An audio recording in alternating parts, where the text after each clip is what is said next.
Special permit in-issue ng Land Transportation and Franchising and Regulatory Board o LTFRB para sa halos 3,000 bus unit para sa long holiday. Mga provincial bus, papayagan dumaan sa EDSA mula April 1 hanggang April 6. Mas mabilis na biyahe mula Taguig papuntang Parañaque inaasahan sa pagbubukas ng new Cavitex C5 segment. Joint committee hearing sa House of Representatives isasagawa bilang pagtugon sa Middle East crisis.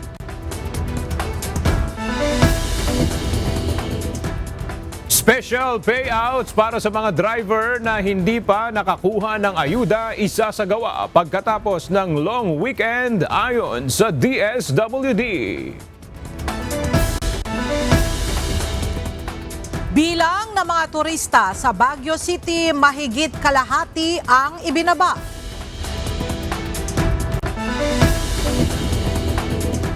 At NHA Home Masters at Ombudsman Graph Busters nakuha ang unang panalo sa pagbubukas ng UNTV Cup Season 12.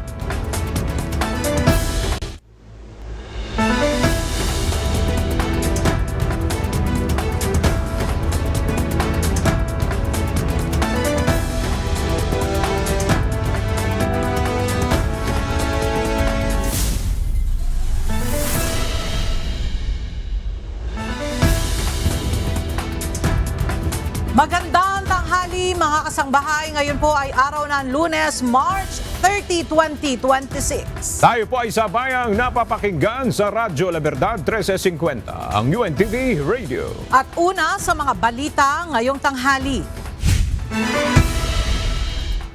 Mayroon pa ring libreng sakay na ibinibigay ang gobyerno para sa mga mananakay ngayong Lunes, March 30. Sa abiso ng Department of Transportation, kabilang dito ang mga ruta ng Philcoa to Cubao, Welcome Rotunda to Cubao, Loton to Welcome Rotunda at Loton to PITX. Gayun din ang Nagtahan to Cubao, Commonwealth to Fairview, Quiapo to Fairview at Baclaran to Monumento via Taft sa Maynila. Magseserbisyo ang libreng sakay mula alas 7 ng umaga hanggang alas 8 ng gabi. Pansamantalang papayagan ng Metropolitan Manila Development Authority o MMDA ang mga provincial bus sa EDSA para sa inaasahang dagsa ng mga pasahero sa long holiday. Magsisimula ito ng alas 9 ng gabi sa April 1, araw ng Miyerkules hanggang alas 6 ng umaga sa April 6, araw ng Lunes. Gayunman, ang mga provincial bus mula sa North Luzon at hanggang sa mga terminal lamang sa Cubao, Quezon City. Habang ang mga provincial bus mula sa South Luzon ay hanggang Parañaque Integrated Terminal Exchange at mga terminal sa Pasay City. Nasa 1,277 bus sa nabigyan ng special permit ng Land Transportation Franchising and Regulatory Board o LTFRB para makapagbiyahe sa darating na long holiday. Ito ay para matugunan ang inaasahang pagdagsa ng mga pasaherong patungong mga probinsya para sa mahabang bakasyon. Ayon kay LTFRB Chairperson Attorney Vigor D. Mendoza II, sagot din ito sa nakikita nilang posibilidad na volume ng pasaherong mas pipiliing mag-commute na lamang bunsod ng sobrang taas ng presyo ng langis. Patuloy anyang nakamonitor ang ahensya sa sitwasyon sa daan at sa mga terminal ng mga bus para sa kapakanan ng mga mananakay at matiyak na may agarang solusyon sakaling kailanganin pang magdagdag ng mga bus unit. Mahigpit din ang bili ng LTFRB chief sa mga bus operator, mga driver at konduktor na iba yung pag-iingat sa biyahe at tiyaking nasa maayos ang kondisyon ng kanilang mga bus unit, lalo na ang kanilang sarili para iwas disgrasya. Umabot na sa 651 million pesos ang naipamahagi ng pamahalaan na fuel subsidy sa sektor ng transportasyon mula March 17. Ayon sa Land Transportation Franchising and Regulatory Board o LTFRB. Sa halagang ito, pinakamaraming naipamahagi sa Metro Manila, sunod ang Calabarzon at pangatlo ang Central Luzon. Kabilang sa mga nabigyan ng fuel subsidy ang mga driver at operator ng tradisyonal at modern jeepney, UB Express, passenger at P2P buses, TNVS, PhilCabs, mga taxi, tricycle at delivery services. Itinanggi ng Malaysian Multinational Oil and Gas Company na Petroleum Nasional Berhad o Petronas ang ulat na mayroong inaayos na kasunduan para sa posibleng fuel supply sa isang lokal na pamahalaan sa Pilipinas. Sa idilabas na pahayag ng kumpanya, sinabi nito na nakatutok sila ngayon sa pagtiyak na may sapat na langis sa sarili nilang bansa. Ang paglilinaw ay ginawa ng Petronas matapos maglabas ng pahayag noong isang linggo ang isang opisyal ng Davao del Norte na nakikipag-usap sila sa isang kinatawan ng hari ng Malaysia para makabili ng nasa 44 million liters ng diesel. Ayon pa sa Petronas, wala silang kinalaman sa naturang usapan at hindi sila pumapasok sa anumang kasunduan. Magsasagawa ng joint committee hearings ang Kamara para tugunan ang epekto sa bansa ng krisis sa Middle East. Ayon kay House Speaker Faustino Bojidi III, ang kailangan ay malinaw na plano hindi lang para sa ngayon kundi sa mga susunod na buwan at taon. Alamin natin ang detalye mula kay Rosalie Coz live. Rosalie, kailan target umpisahan ang joint committee hearings ng Kamara? Aga nakatakdang magpulong ang mga partikular na komite ng House of Representatives pagkatapos ng holiday break ngayong linggo upang magsagawa ng joint committee hearings para i-consolidate ang mga hakbang ng gobyerno at makabuo ng komprehensibong legislative response sa epekto sa Pilipinas ng lumalalang krisis sa Middle East. Sa kasalukuyan, nakarecess ang Kamara at magbabalik sesyon pa sa May 4, 2026. Ayon kay House Speaker at Isabela 6th District Representative Faustino Bojidi III, isasagawa ang joint committee hearings upang matiyak na nakaugnay ang mga inisyatibo ng legislative branch sa executive. Dagdag pa ng House Leader, malinaw na plano ang kailangan hindi lang sa kasalukuyan kundi para sa mga susunod na buwan at taon. Partikular na pangunahan ng mga pagdinig ng House panels na may kaugnayan sa energy, food security, labor, transportation at economic management sectors. Binigyang diin ng House Leader na kailangang marinig direkta mula sa economic managers at frontline agencies ang mga kinakailangang impormasyon upang matukoy ang mga hakbang na makatutulong sa mga kababayan para ibsan ang epekto ng gulo sa Middle East. Gagamitin din ang findings sa joint committee hearings para suportahan ang executive action at legislative measures. Balik sa iyo, Aga. Maraming salamat, Rosalie Coz. Hinimok ng isang senador ang ilang ahensya ng pamahalaan na bantayan ngayon ang presyo ng liquefied petroleum gas o LPG. Ito ay kasunod ng pagtaas ng singil nito dahil sa nagpapatuloy na gulo sa Middle East. May balita si Jed Neresina.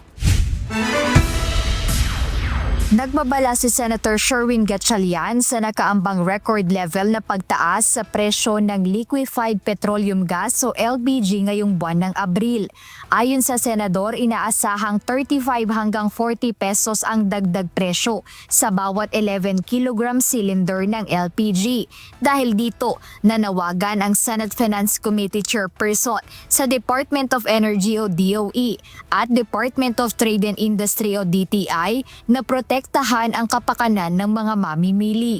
Binigyang diin ni Senator Gatchalian na malaking dagdag pasanin ito para sa mga ordinaryong pamilya at maliliit na negosyo gaya ng mga karinderya.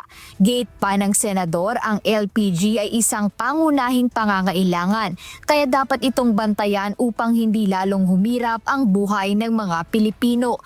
Dahil dito, iminumungkahi niya sa DOE at DTI ang mahigpit na monitoring kung saan dapat siguraduhing sapat ang supply at tama ang presyo sa merkado. Dapat din aniyang maikonsidera ang pagpapataw ng price ceiling, lalo na kung hindi na makatwiran ang taas singil. Ayon sa senador, dapat na pag-aralan ang paglilimita sa presyo sa ilalim ng Republic Act 10623 o ang Price Act. Nauna nang nagpatupad ang Regasco noong March 26 ng taas presyo sa LPG, kung saan nagkaroon ng dagdag na 8 pesos per kilogram para sa regular na 11 kilogram na tangke, habang tumaas naman ng 88 pesos ang cylinder. Paliwanag ng Regasco, apektado na rin ang kanilang operasyon dahil sa sobrang taas ng presyo ng diesel. Jed Neresina, UNTV News and Rescue. Diyos ang aming sandigan, serbisyo publiko ang aming pinahahalagahan. Nagpaalala ang Bureau of Immigration sa mga kababayan nating bibiyahe ngayong long holiday na agahan ang pagpunta sa airport at ihanda ang kinakailangang mga dokumento upang hindi maiwan ng kanilang flight. Narito ang report ni Dante Amento. Bagaman sa Huwebes pa ang opisyal na simula ng mahabang bakasyon, ngayon pa lamang ay dagsana ang mga pasahero sa ilang mga airport sa bansa. Kaugnay nito, nagpaalala ang Bureau of Immigration sa mga biyahero na agahan ang pagpunta sa airport. Bili ng immigration sa mga pasahero dumating ng 3 oras na mas maaga bago ang kanilang flight upang matiyak na handa na ang lahat ng kinakailangang mga dokumento at proseso na dapat pagdaanan bago sila makasakay ng eroplano. Ayon kay BI Commissioner Joel Anthony Viado, sa ngayon ay nag-deploy na sila ng sapat na mga tauhan pangunahin na sa mga international airports sa bansa upang ma-accommodate ang lahat ng mga pasahero. Para sa mga dayuhan na nanatili sa Pilipinas ng mahigit sa 6 na buwan, kailangan na kumuha ng Immigration Clearance Certificate o ECC bago umalis. Ang mga rehistradong dayuhan na may ACRI cards ay pinapayuhang kumuha ng kanilang re-entry permits ng maaga sa mga opisina ng BI o sa BI One-Stop Shop sa NAIA. Samantala, ang mga empleyado ng pamahalaan na bibiyahe sa labas ng bansa, kahit pa para sa personal na dahilan, ay obligadong magpakita ng travel authority mula sa kanilang mga ahensya. Ang mga bata o minor de edad na mag-isang bibiyahe ay kailangang kumuha ng kaukulang travel clearance mula sa Department of Social Welfare and Development o DSWD. Binigyang diin ni Viado na ang maagang pag-aasikaso ng mga kinakailangang permit ay makatutulong upang mabawasan ang haba ng pila sa immigration. Patuloy din ang paggamit ng e-gate system na nagpapabilis sa proseso sa mga counter. Bukod dito, pinapaalalahanan ang lahat na mag-fill out ng kanilang e-travel sa website na etravel.gov.ph o sa eGov.ph Super App na magagamit ng libre. Dante Amento, UNTV, News and Rescue. Diyos ang aming sandigan, serbisyo publiko ang aming pinahahalagahan. Ngayong inaasahan na ang pagbiyahe ng ating mga kababayan pauwi ng mga probinsya. Muling nagpaalala ang Maritime Industry Authority o Marina sa mga dapat na gawin sakaling mayroong emergency situation sa barko o bangka. Tiniyak naman ng ahensya ang mga hakbang na kanilang ginagawa para sa ligtas na pagbiyahe ng mga sasakyang pandagat. Ang detalye mula sa ulat ni Asher Cadapan Jr. Batid ng Maritime Industry Authority o Marina na hindi lahat ng ating mga kababayan ay lubos na nauunawaan ng mga safety equipment at pasilidad sa mga sasakyang pandagat. At ngayong panahon na naman kung saan dagsa ang mga pasahero sa mga pantalan para umuwi sa mga probinsya, muling binigyan diin ng Marina na mahalagang alam ng ating mga kababayan ang mga bagay na dapat gawin tuwing emergency situation sa barko o bangka sa gitna ng paglalayag. Paliwanag ni Marina Administrator Sonia Malaluan, may sapat na kagamitan ng mga barko at bangka kabilang na ang life vest, lifeboat at life raft. Ngunit kung hindi makikita ang mga ito ng mga pasahero sa panahon ng pangangailangan ay hindi rin ito magagamit. Paano ba kapag sasakay sa mga bangka at sa mga barko? Hindi lang basta sumasakay, pero aalamin natin saan nakalagay ang life vest, saan ba ang mga exits, dahil ito ay mga mahalagang paalala na kung magkaroon ng emergency, alam nila ang dapat gawin. Hindi ito magko-contribute dun sa panic situation dahil kampante sila, nakakuha sila ng life vest at handa sila dun sa emergency na nangyayari.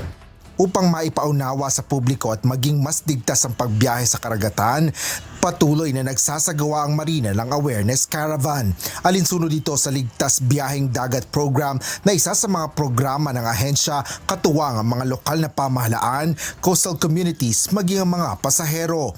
Bukod dito, nagsasagawa rin sila ng nationwide validation inspection upang matiyak ang compliance ng mga bangka at barko sa safety requirements. Sa Boracay Island, personal na nagpupunta ang mga tauhan ng Marina para magsagawa ng mobile licensing sa mga operator ng mga sasakyang pandagat sa isla. Kabilang na dito ang mga passenger liner na naghahatid ng pasahero sa pagitan ng isla at mainland ng Malay. Gayun din ang mga bangka gaya ng mga ginagamit sa island hopping, recreational boats at water sports para sa mga turista. Every year, nagre-renew sila ng documents kasi required sila to, yung i-repair yung vessel every year, yung annual dry docking as required by the regulation. Nagdi-deploy kami dito ng staff every month, parang may 1 week dito. Pero doon sa office, Katiklan office, meron kaming staff talaga every day na nagre-receive din ng mga application. Ini-inspeksyon rin ng Marina maging ang pagpapagawa pa lang ng mga sasakyang pandagat upang matiyak na ligtas ang pagbiyahe nito. There is IS 2008 code ng Marina na ina-adapt ng Marina for stability. So there is also a design requirement ng structural integrity ng hull. So there is also what we call yung flooding control, yung placement ng mga transverse bulkhead niyan para for damage stability. So, pag may damage, hindi agad malulubog.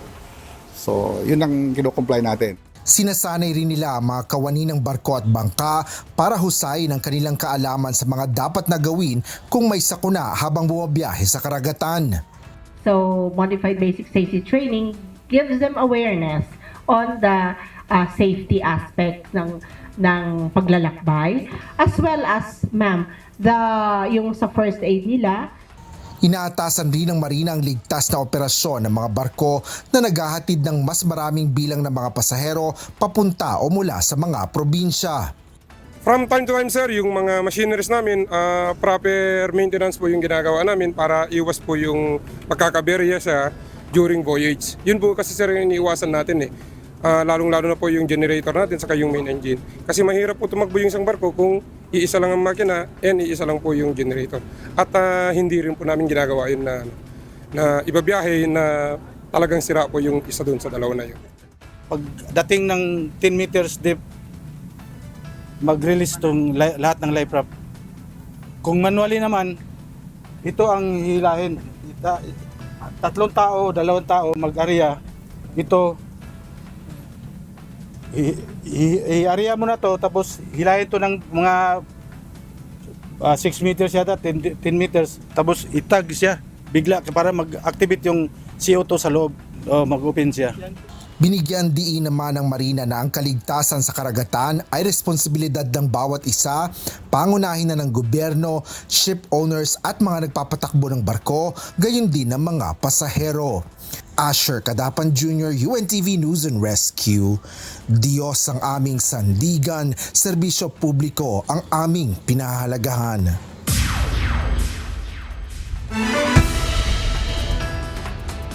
Mas mapapaikli na ngayon ang biyahe mula Taguig hanggang Parañaque dahil sa pagbubukas ng bagong segment ng Cavitex C5 Link. Mismong si Pangulong Ferdinand Marcos Jr. ang nag-inspeksyon sa binuksang bahagi ng expressway. Alamin natin ang detalye mula sa balita ni Nel Maribuhok Live.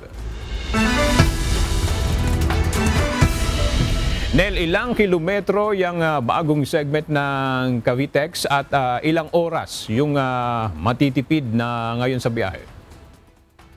Yes, aga nasa 2 kilometro itong binuksang bahagi ng Manila-Cavite Toll Expressway o Cavitex C5 South Link Segment 3B. Ito ay mula Parañaque hanggang Taguig City. Kanina mismo si Pangulong Ferdinand Marcos Jr. ang nanguna sa pagbubukas ng bagong segment na ito ng Cavitex C5 Link. Ayon kay Pangulong Marcos, malaking bagay ito para makatulong sa pagluwag ng daloy ng mga sasakyan. Mas mapapabilis rin ang biyahe sa mga magmumula ng Parañaque papuntang Taguig o kaya naman ay Taguig papuntang Parañaque City. Kaya malaking bagay ito kasi matidecongest, mababawasan ang traffic doon sa mga maliliit na kalsada dahil dito na lang dadaan. At yung biyahe na dati ay isang oras kalahati, magiging 15 minutes na lang. At napakalaking bagay yan dahil sa malaking savings sa oras ng mga commuter, unang-una.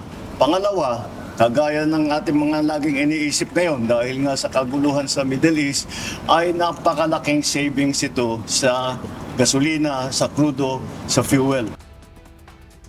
Ayon pa sa Pangulo, bahagi ito ng hiling na nanggaling sa Unified Package for Livelihoods Industry, Food and Transport o UPLIFT na buksan ang lahat ng mga daan upang maging maginhawa pagbiyahe sa mga traveling public.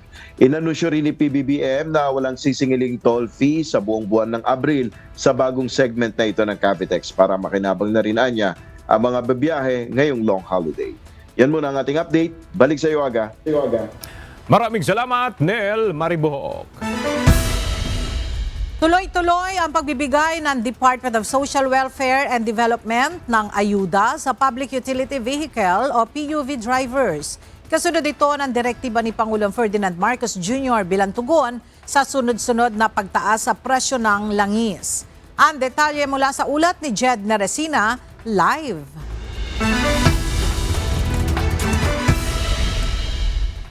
Jed, kailan target ng DSWD na i-resume ang pagbibigay ng ayuda sa mga driver?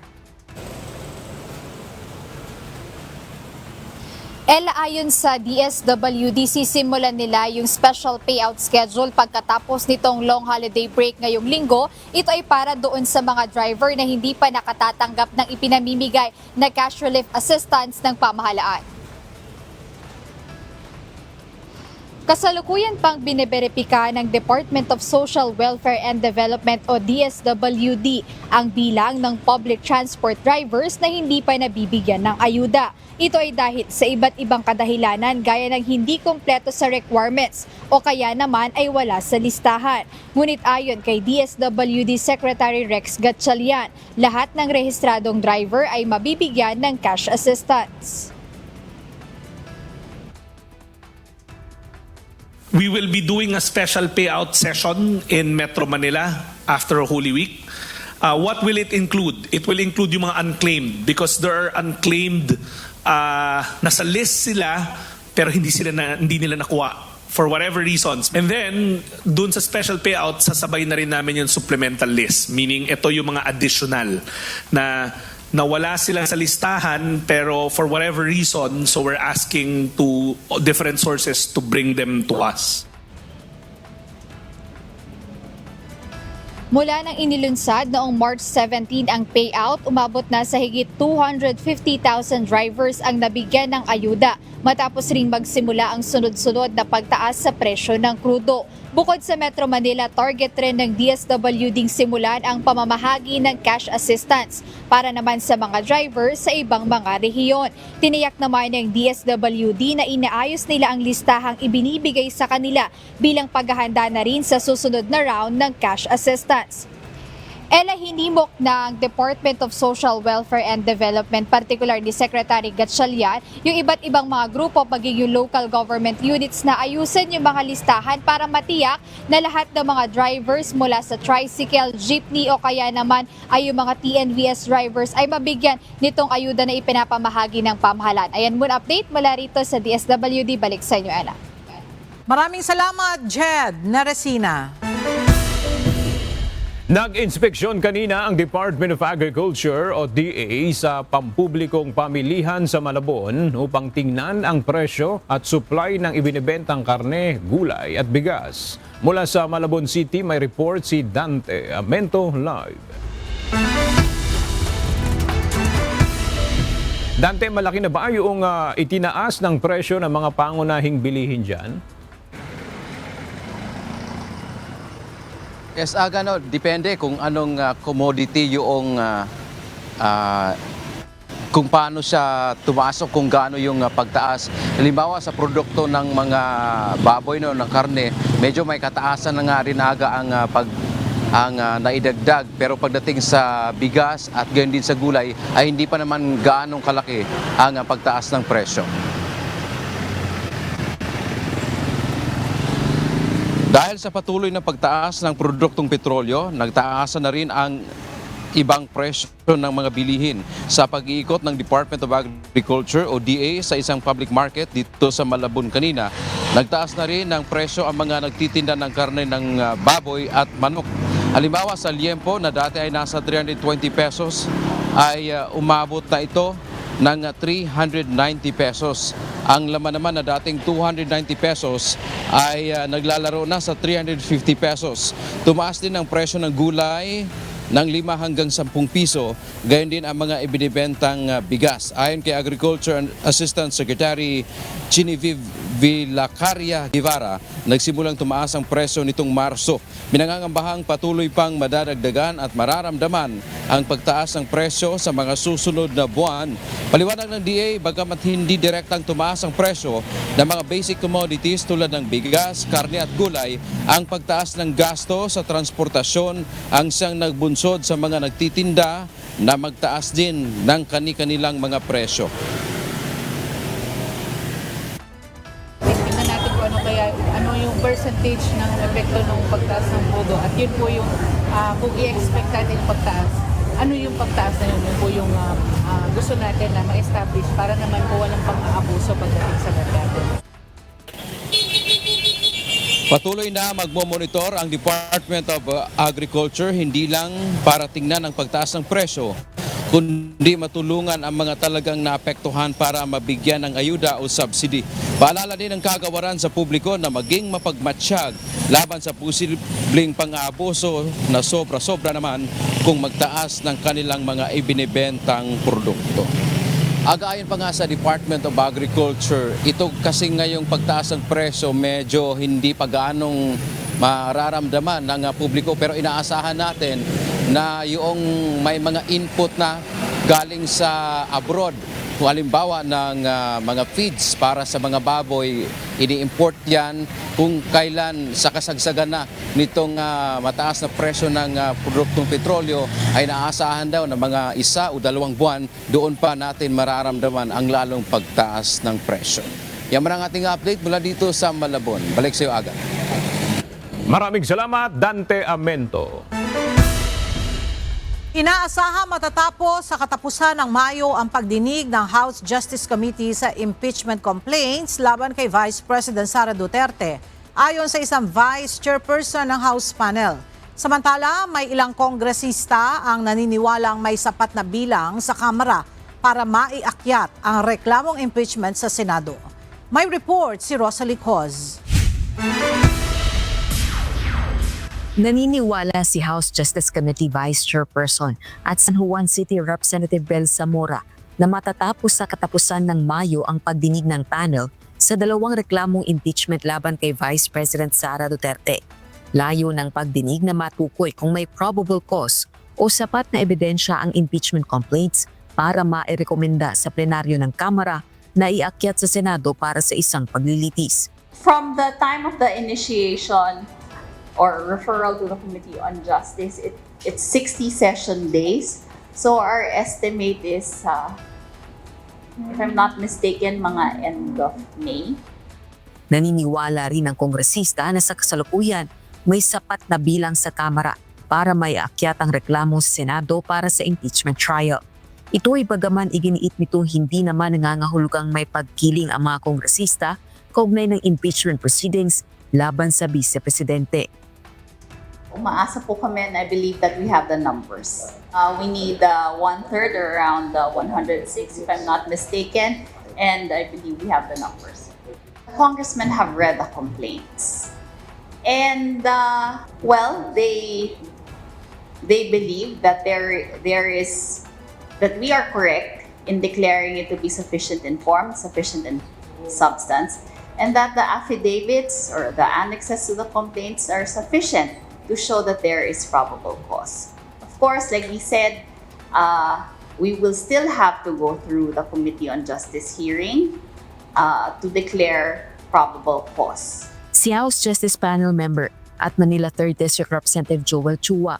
Naniniwala ring susuportahan ng 1/3 ng mga kongresista ang impeachment complaint laban kay VP Duterte. So, sa more than 300 congressmen, ako po'y naniniwala, lalong-lalo na kung maipepresenta namin itong mga ebidensya at mailalatag ito ng maayos dito sa committee hearing, madali po kami makakakuha ng 105 na kinakailangan po para po umusad ang kaso po at may endorso sa Senado. Samantala, para naman kay Attorney Diana Lorenzo Sinian, bilang isang co-equal branch ng Kamara ang Korte Suprema, may choice itong ituloy pa rin ang pagdinig sa mga reklamong impeachment laban kay VP Duterte, kahit na maglabas pa ito ng hindi paborableng desisyon. Kasunod ito ng petisyong inihain ng mga abogadong sumusuporta kay VP Duterte sa Supreme Court para hilingin pigilan ang pagdinig ng House Justice Committee dahil sa alegasyong pag-abuso sa kapangyarihan. Gayunman, nasa desisyon pa rin ito ng mga miyembro ng House Justice Panel. Considering that they are co-equal branches, personally, I believe they can if they choose to. However, it really will depend on what the decision or what the order of the Supreme Court will be at that time.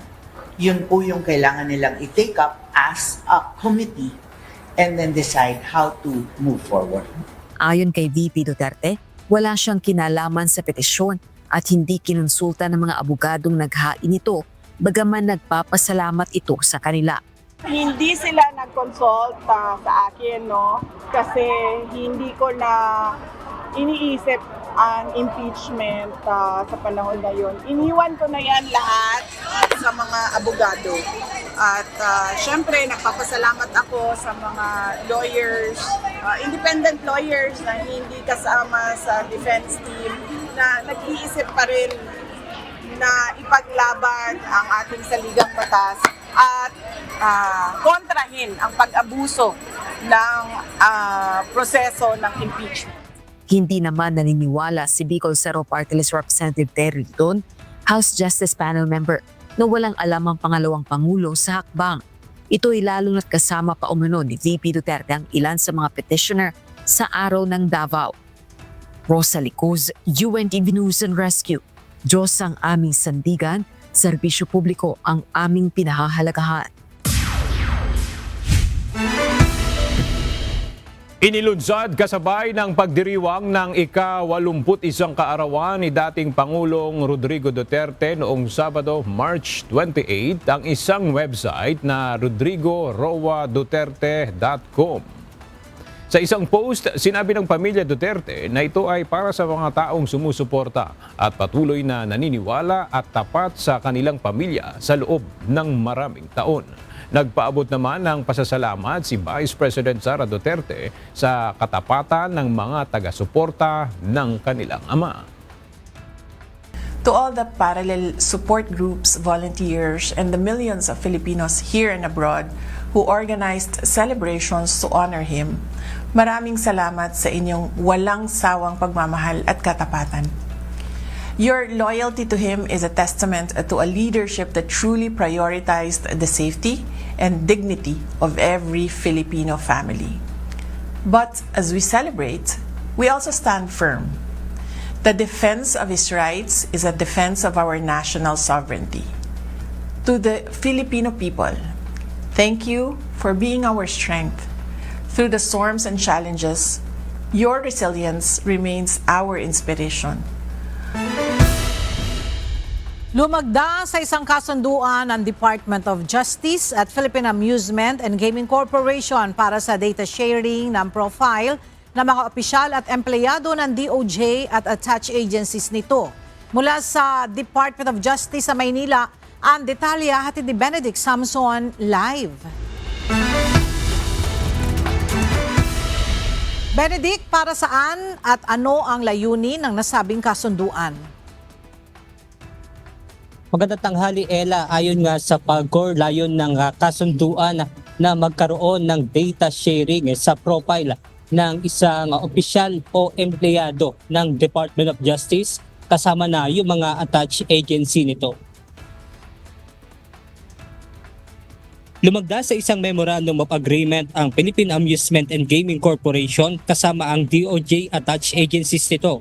Sa pamamagitan ng naturang kasunduan, maisusumite na ng DOJ at attached agencies nito ang mga pangalan, picture at posisyon sa departamento ng isang opisyal o empleyado na siya namang itatala sa Restricted Persons Database ng PAGCOR. Ayon kay PAGCOR Chairman and Chief Executive Officer Alejandro Tenco, bukod sa mga local government unit official, kasama rin sa pinagbabawalan na makapasok sa mga pasugalan na nasa ilalim ng PAGCOR ang alinmang empleyado ng gobyerno. Dagdag pa ni Tenco, sa kasalukuyan ay may mga kasino na sa bansa ang gumagamit ng Artificial Intelligence o AI facial recognition, kung kaya't nakikita kaagad kung ang isang individual ay empleyado ng gobyerno. Ayon naman kay Justice Secretary Frederick Bida, hakbang ito ng ahensya upang hindi makonsinti at mapanatili ang dignidad ng isang public servant. Tiniyak naman ng PAGCOR na masusunod nila yung Data Privacy Act at saka yung pagiging confidential ng mga pangalan na isinumite sa kanila. Kaya muna ang ating update mula rito sa Department of Justice sa Maynila. Balik sa inyo dyan, Ella. Maraming salamat, Benedict Samson. Hindi pa babayaan ng Philippine National Police ang pamilya ng mga nasawi at nasugatang pulis sa nangyaring pananambang sa Sharif Agwak, Maguindanao del Sur noong gabi ng March 28. Ayon kay PNP Chief Police General Jose Melencio Nartates Jr., iniutos na niya sa Police Regional Office, Bangsamoro Autonomous Region na magbigay ng agarang tulong sa pamilya ng nasawi at nasugatan. Alamin natin ang detalye mula kay Lea Ilagan live. Lea, tukoy na ba yung grupong responsable sa naturang ambush? Magandang tanghali sa iyo, Aga. Local terrorist group ang tinitingnan ng Philippine National Police na posibleng nasa likod ng pananambang sa mga pulis noong Sabado sa Sharif Agwak, Maguindanao del Sur. Kaninang umaga-aga, nag-alay ng sandaling katahimikan ng Philippine National Police bilang pakikiramay sa kanilang mga kasamahan na namatay. Pinangunahan ito ni PNP Chief Police General Jose Melencio Nartates Jr. kasabay ng flag raising ceremony kaninang umaga. Ayon kay PNP Chief Police General Jose Melencio Nartates, walang sapat na salita upang maipahayag ang pakikiramay sa mga nasawi. Mariindigin din na ng PNP ang insidente na tinawag nitong hindi lamang pag-atake sa kanilang hanay, kundi maging sa kapayapaan at kaayusan ng komunidad. Ipinag-utos din ng pamunuan ng pambansang pulisya ang agarang pagtukoy sa mga suspect at pagpapanagot sa batas. Mariinding kinundina ng PNP ang insidente at ipinag-utos ng pamunuan ng pambansang pulisya na panagutin ang sinasabing mga local terrorist. Sinasabing pauwi na sa kanilang detachment ang mga pulis mula sa 2nd Provincial Mobile Force Company matapos ang patrol at police visibility operations noong Sabado, March 28 ng ambushin ng mga suspect. 5 ang nasawi, Aga, habang 3 ang malubhang nasugatan sa nangyaring krimen. Aga. Maraming salamat, Lea Ilagan. Isang sundalo ang nasawi habang isang miyembro ng teroristang grupong New People's Army ang nahuli sa engkwentro kahapon ng umaga sa San Jose Occidental, Mindoro. Ang detalye hatid ng report ni Ryan Lacanlale live. Ryan, meron pa bang mga nadamay dyan sa engkwentro? Ella, mayroon pang 2 sundalo na sugatan at agad namang itong sinugod sa bagamutan. Gayunman ay tinitignan pa ng Philippine Army kung mayroong sugatan o nasawi sa panig ng kalaban. Isang sundalo ang nasawi habang 2 ang nasugatan sa engkwentro sa pagitan ng Philippine Army at teroristang grupong New People's Army sa araw ng kanilang anibersaryo kahapon March 29 sa Occidental Mindoro. Naaresto naman ng sundalo ang isang babaeng miyembro ng New People's Army. Ayon sa 203rd Infantry Brigade, nagsasagawa ng pursuit operations ang 68th Infantry Battalion nang makasagupa ang tinatayang nasa 15 armadong rebelde sa sitio sa Lapay, Barangay Monteclaro, San Jose Occidental, Mindoro. Umabot ng halos 20 minuto ang sagupaan bago umatras ang armadong grupo. Na-recover sa lugar ang engkwentro ang isang M16 rifle, granada at mga bahagi ng improvised explosive device o IED. Agad dinala sa ospital ang 2 sugatang sundalo para sa atensyong medikal. Bago ito, nagkaroon rin ng hiwalay na engkwentro noong March 24 sa parehong barangay kung saan nakasagupa ng tropa ang parehong grupo at nakarecover ng baril habang may bakas ng dugo na indikasyon ng posibleng casualty sa panig ng kalaban. Kinilala rin ng militar ang sakripisyo ng nasawing opisyal bilang tugon o patunay na dedikasyon sa pagpapanatili ng kapayapaan. Binigyang diin ni Colonel Michael Aquino, tagapagsalita ng 2IT, na ipinagpapatuloy ang serye ng operasyon upang pahinain ang kakayahan ng armadong grupo at pigilan itong makapag-regroup. Patuloy ang pagtugis ng mga tropa ng militar sa mga umatras na rebelde, kasabay ng pagpapatibay ng seguridad sa mga apektadong komunidad. Diyan muna ang latest mula dito sa Pasig City. Balik sa iyo, Ella. Maraming salamat, Ryan Lacanlale.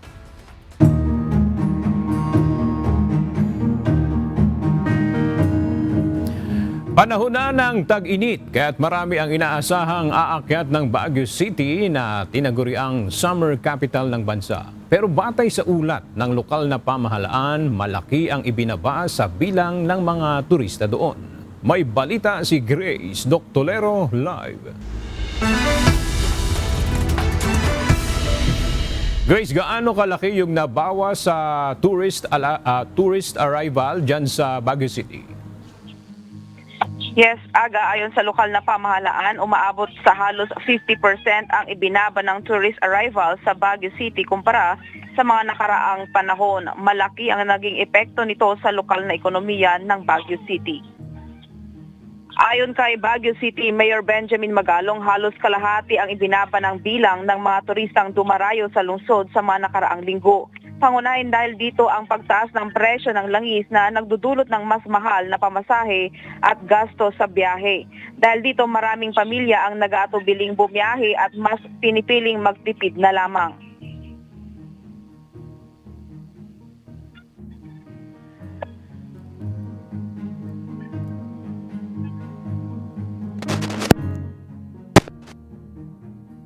Mga ilang turista rin ang nagka-cancel ng mga booking sa mga hotel at accommodations dahil sa mataas na gastos sa pagbiyahe. Apektado rin ang mga negosyo sa lungsod kabilang ang mga hotel, restaurant at mga pasyalan na umaasa sa mga turista. Samantala, nagsasagawa ng mga hakbang ang lokal na pamahalaan upang muling mahikayat ang mga bisita sa pamamagitan ng mga event at promotion. Inaasahan naman na unti-unting babalik ang sigla ng turismo kapag bumaba na ang presyo ng langis. Yan muna ang balita. Balik sa iyo, Aga. Maraming salamat, Grace Doctolero. Ipinakita ng Philippine Center for Post-Harvest Development and Mechanization of PhilMech ang halaga ng rice processing system sa modernong agrikultura. Sa makabagong sistemang ito, naiiwasan ang nasasayang na ani at napapanatili ang mas mataas na kalidad ng produkto na nagiging daan sa mas magandang presyo ng mga ito sa pamilihan. May balita si Danny Munar. Sa layuning mapaunlad ang produkto at pag-recover sa mga nasasayang na ani ng palay, ipinakita ng Philippine Center for Post-Harvest Development and Mechanization of PhilMech ang operasyon ng Rice Processing System o RPS sa Gimba, Nueva Ecija.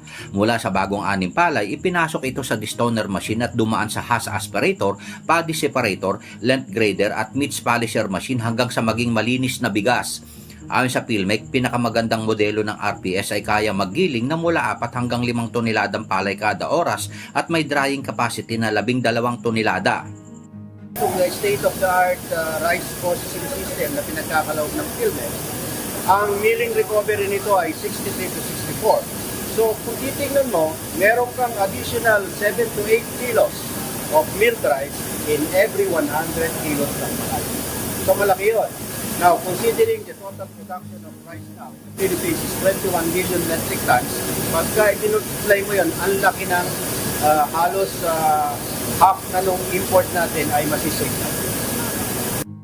Ayon sa mga kooperatiba na benepisyaryo ng RPS, malaking tulong sa kanilang kabuhayan ang modernisasyong ito dahil sa mas magaan ang proseso at mas gumaganda rin ang kalidad ng bigas. Ito ang dahilan kaya't mas madali itong maibenta sa merkado at nakakatulong rin para makalikha ng trabaho. So ang mga hamon dyan, una, presyo, wala kami kasiguruhan. Pangalawa, yung logistics, malaking gastos. So nang nagkaroon kami ng rice processing system, yung nako-consolidate namin palay, inutuyo na namin at iniimbag ito at kinikiling kung kailan kailangan para mag-benta bilang bigas. Madami po kami nabigyan ng trabaho. Yung po mga, siyempre may mga na-displace po dahil katulad po ng, di ba, dati hindi gumagapat. Ngayon po, harvester na. Kaya po yung po mga dating nabigapas, nakuha namin bilang operator, saka po pagbibilad na doon sa solar. Sa kasalukuyan, may 151 RPS na itinayo sa ilang bahagi ng bansa. Sa ilalim ng RC program, 132 ang fully operational at 11 pa ang inaasahang matatapos ngayong taon. Danny Monar, UNTV News and Rescue. Diyos ang aming sandigan, serbisyo publiko ang aming pinahahalagahan.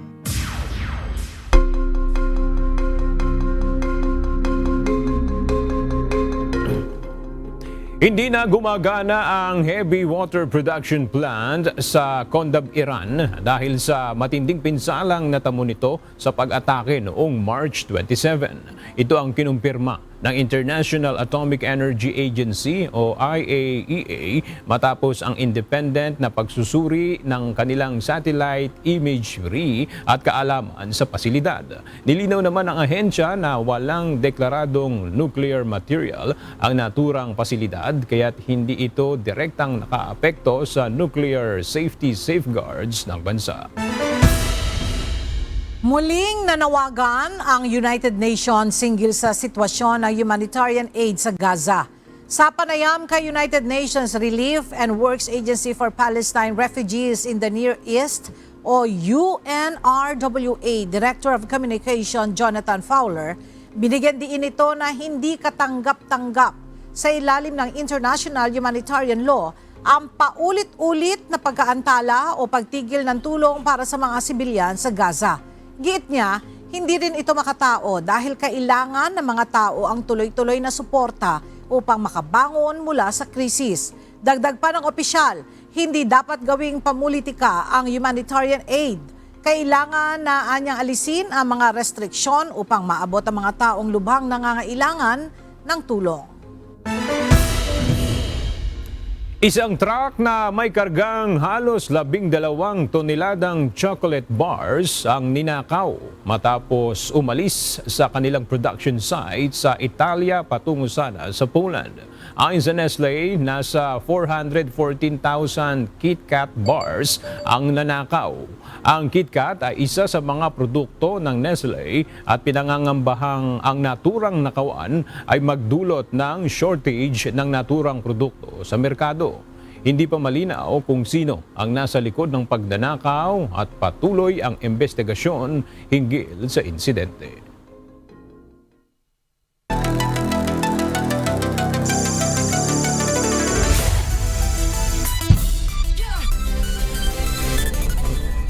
Nakuha ng NHA Home Masters at Ombudsman Graphbusters ang panalo sa pagbubukas ng Season 12 ng UNTV Cup kagabi. 12 kuponan mula sa mga ahensya ng gobyerno ang muling aabangan sa bakbakan sa hardcourt. Ang detalye hatid ng balita ni JP Nunez.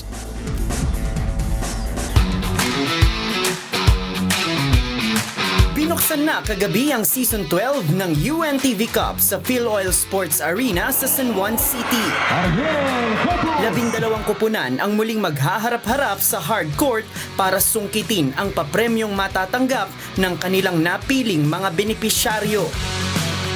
Kabilang dito ang Ombudsman Graphbusters, Senate Defenders, PhilHealth Health Insurers, Comelec Vanguards, PNP Responders at DOJ Radiants na maglalaro para sa Group A.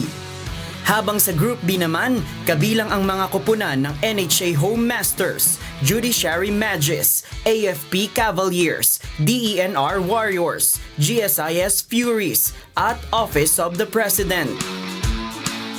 Sa season opener game, unang nagtuos ang NHA Home Masters kontra Judiciary Magis. Unang nakabuslo ang Judiciary Magis pero iniwanan sila ng 1 puntos na kalamangan ng NHA Home Masters sa pagtatapos ng first quarter. Lalo pang nagsipag ang NHA Home Masters sa second quarter kung saan nag-iwan sila ng double-digit na kalamangan sa score na 43-31. Double-digit na kalamangan ang kailangang habulin ng Judiciary Magis kontra sa NHA Home Masters sa pagpasok ng second half nitong Season 12 game opener.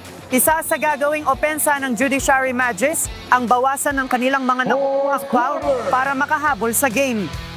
Pero kahit anong pagpupursige ng Judiciary Magis, hindi ito umubra sa mas agresibong opensa ng NHA Home Masters hanggang sa pagtatapos ng kanilang bakbakan. Final score, lamang ng 22 points ang NHA Home Masters sa score na 83-61. Honestly, that's our mistake. Ang dami namin binigay na fouls sa kalaban. Medyo lang tayo, tiyagaan na lang ng depensahan na lang to. Pressurean tayo. Doon kasi ako nag-focus, talaga pina-pressure ko yung yung mga tao nila. Gusto ko pag may bola, kung sino may hawak ng bola, talagang i-pressure nila. Sa second game naman sa pagitan ng Senate Defenders at Ombudsman Graph Busters, na dominate ng Ombudsman Graph Busters ang Senate Defenders. Ayon sa coach ng Senate Defenders na si Mike Fermin, nagkakaroon pa ng adjustment ang kanilang mga player dahil mayroong mga bago sa kanilang lineup. Habang ang Ombudsman Graph Busters naman na second placer noong nakaraang season ay pinaghandaan kahit sino ang kanilang makatapat na kupunan. Baka yung adjustment nandun pa rin Nakakapaan pa rin. Kaya shuffle ako ng shuffle para makuha ko yung kung right combination ba. Hesitated yung mga galaw. We came prepared, Alam naman namin kasi kahit sino makakalaban namin, alam din namin kung ano ilalagay, yung magiging resulta dahil kami pa rin ang gagawa, At the same time, kahit sinong kalaban namin, yung sistema andun pa rin. Ang naging kilang talaga is we work as a team. Final score 65-58 in favor of Ombudsman Graph Busters. Full support naman ang mga kupunan para sa panibagong season ng UNTV Cup na hindi lamang basta liga kundi may layunin ring makatulong sa mga nangangailangan. Napakagandang liga, nakakapaglaro na kami. At the same time, nakakabigay kami ng sa aming beneficiaries. So napakagandang liga talaga, sana maging tuloy-tuloy pa, hindi lang sana season 12. 12 years na tumutulong ang UNTV. Alam naman natin dito na may mga charitable tayong tinutulungan. So, congratulations sa UNTV sa 12th season natin dito sa liga. Sa isang dekada po natin pagsasama, isang dekadang UNTV Cup, marami na po tayong napagbigyan na mga asosasyon, mga iba-ibang mga kanya-kanya natin foundation. At muli, sa ngalan po ni Kuya Daniel at sa po ng aking po mga kasabahan sa UNTV Cup, kaming lahat po ay nagpapasalamat sa lahat po ng sumusuporta sa UNTV Cup. Marami pong salamat sa inyong lahat. Abangan ang mga susunod pang exciting na bakbakan sa hardcourt dito sa UNTV Cup. Win in sports, win for charity. JP Nunez, UNTV, News and Rescue. Diyos ang aming sandigan, serbisyo publiko ang aming pinahahalagahan. At sa ating pong iiwang mga salita ng Diyos na ating sandigan mula sa Aklat ng Awit, Kapitulo 23, versikulo 1, na nagsasabi, "Ang Panginoon ay aking pastor, hindi ako mangangailangan." At At yan ang mga balita ng aming tinutukan at inaksyonan. Dahil sa aming pagbabalita, una ang pagkalinga sa kapwa. UNTV CE News, may balita saan mang panig ng daigdig. At dito sa UNTV, Diyos ang aming sandigan, serbisyo publiko ang aming pinahahalagahan.